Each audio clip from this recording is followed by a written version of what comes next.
बिस्मिल्लाहिर्रहमानिर्रहीम। अस्सलामुअलैकुम या अली हक हैदर। उम्मीद करना तुसीं सारे भरा ठीक हो। अल्लाह ताला तुहानूं सारिਆਂ ਨੂੰ ठीक रखे जी। तो अज डेट हो गई 1 अगस्त 8वां महीना 2025 ते टाइम शाम के 7 वज चुके ने जनाब, 6:45। ठीक है।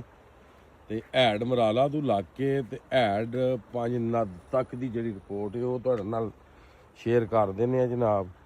शेयरिंग ये वे अल्लाह लियो हैड मराला तो लग के हैड हानकी, हैड कादराबाद ते हैड 5 नद जेड़ा उतों तक का पानी का लैवल तकरीबन जेड़ा वे वो इस टाइम बराबर चल रहा। सिर्फ और सिर्फ 10,000 क्यूसक पानी वध हैड 5 नद कोल ते 7,000 क्यूसक वध पानी हैड त्रिमू कोल।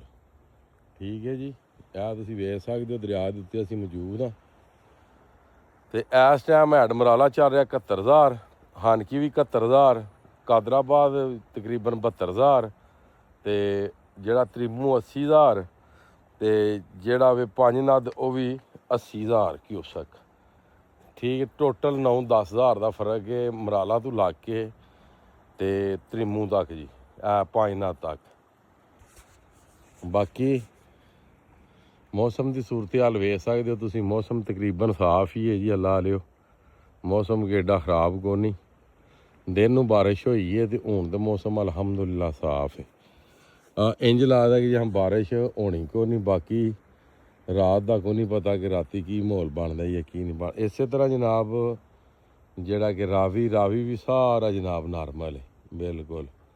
ठीक है, आ पानी की वजह तो सारा पत्थर इत्थे नवां पाया ने इस जगह ते। इत्थे कदे अपडेट देई दी सी। ठीक है जी, इस जगह ते खलो के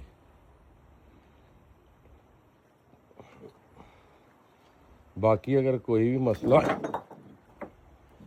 दरियावां दे विच ते ओह तुहाडे नाल जरूर शेयर किया जाएगा इंशाअल्लाह। थल्ले ते इंज जिहा AC लगे आ, मैं डायरैक्ट नहीं चढ़ते, एक साइड तो चढ़ने हैं। बाकी खुश रहो, हसते रहो, वसते रहो जनाब। अज की वीडियो अज का व्लॉग करने खत्म। मैनूं दिओ इजाजत। नैक्सट वीडियो आने तक ज़्यादा ज़्यादा अपना ख्याल रखियो, अपन खास दुआवां दे विच मैनूं याद रखियो। इंशाअल्लाह मिलने किसी नैक्सट वीडियो के नाल। अल्लाह हाफिज़, फी मान अल्लाह जी। बाकी दरियावां के हवाले ना कोई भी एमरजेंसी बनी तो वीडियो तुहाडे तक पहुँच आवेगी इंशाअल्लाह।